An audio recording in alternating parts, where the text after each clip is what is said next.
রাজনীতিতে একের পর এক চমক দেখাচ্ছে ৫ই আগস্টের পর জামাতের বর্তমান আমির ডাক্তার শফিকুর রহমান। যথেষ্ট মেধাবী একজন ব্যক্তিত্ব, পাশাপাশি উনি ওনার ব্যক্তি জীবনেও কিন্তু খুবই সফল একজন মানুষ। ব্যবসা বাণিজ্য আছে, প্রফেশনে ডাক্তার। এর পাশাপাশি জামাতের আমির হওয়ার কারণে দেশ জুড়ে তার সুনাম সুখ্যাতি রয়েছে এবং তার সুশ্রী চেহারা, পাশাপাশি তার যে কথোপকথন এবং কি ইসলামিক শব্দের ব্যবহার বা ইসলামকে যেভাবে কানেক্ট করেন, তো এগুলোতে বাংলাদেশের একটা বড় অংশের নেটিজন তাকে পজিটিভলি গ্রহণ করছে।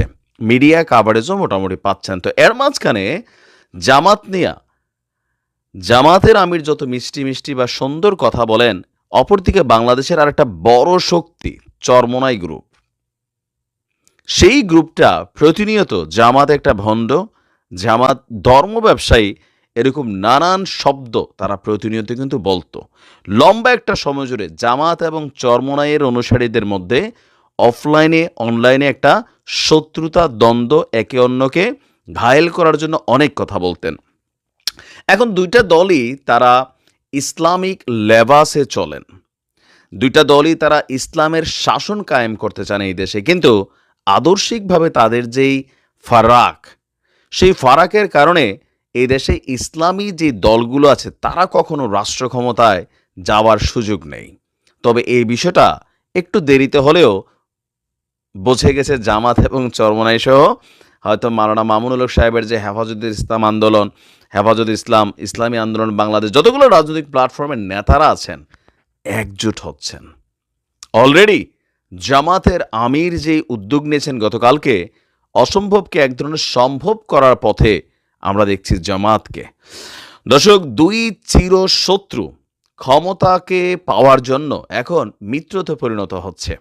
রাজনীতিতে কেউ কারোই আপন না, সময়ের প্রয়োজনে বন্ধু হয়, আবার অসময়ে একে অন্যকে ছেড়ে দেয়, যেমন বিএনপির সাথে বর্তমান যেই পরিস্থিতি। আপনার চরমোনাইয়ের পীর মুফতি সৈয়দ মোহাম্মদ রেজাউল করিমের সঙ্গে সাক্ষাৎ করেছেন বাংলাদেশ জামায়াত ইসলামীর আমির ডাক্তার শফিকুর রহমান। আপনার গতকালকে বরিশাল সদর উপজেলার চরমোনাই জামিয়া রশিদিয়া আহসানাবাদ মাদ্রাসা প্রাঙ্গণে তাদের সাক্ষাৎ অনুষ্ঠানটি সংগঠিত হয়। ইসলামী আন্দোলন বাংলাদেশের আমির এবং চরমোনাই পীর মুফতি সৈয়দ মোহাম্মদ রেজাউল করিম বলছেন, জামায়াতের আমির সহ বরিশালের নেতারা চরমোনাইতে এসেছেন। আল্লাহ যেন আমাদেরও দেশের পক্ষে, ইসলামের পক্ষে এবং মানবতার পক্ষে কাজ করার সুযোগ দেন। দেশ স্বাধীন হয়েছে 54 বছর হলো, কিন্তু এতদিন যারা দেশ পরিচালনা করেছিল তাদের দ্বারা আমাদের জাতির প্রত্যাশা পূরণ হয়নি।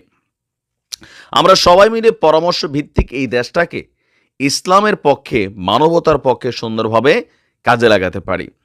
জামাত আমির বলছেন, দেশের 18 কোটি মানুষ রয়েছে, এর মধ্যে 91 জন নিজেদেরকে মুসলিম পরিচয় দিয়ে স্বাচ্ছন্দ্য বোধ করে। বাকি যারা আছেন তারাও এদেশের মানুষ, বিভিন্ন ধর্মগোত্র আছে।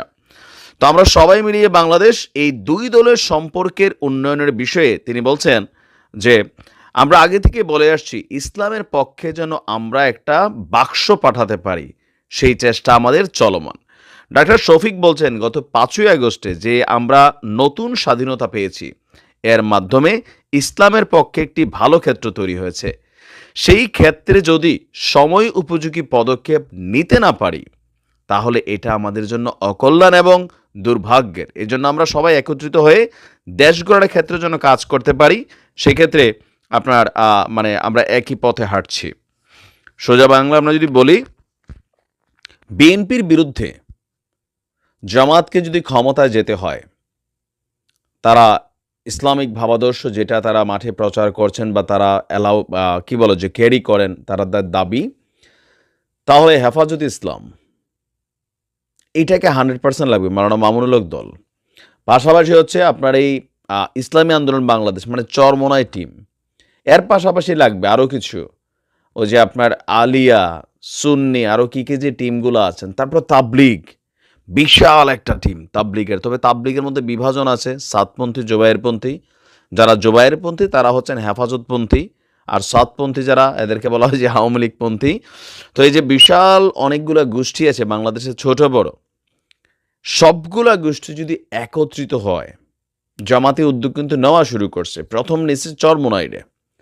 তারপর আমরা হয়তো দেখব খুব শীঘ্রই হেফাজতের সাথে তাদের বৈঠক হবে। এরপরে আরও যে ইসলামিক দলগুলো আছে মধ্যম সারির, তাদের সাথে বৈঠক হবে।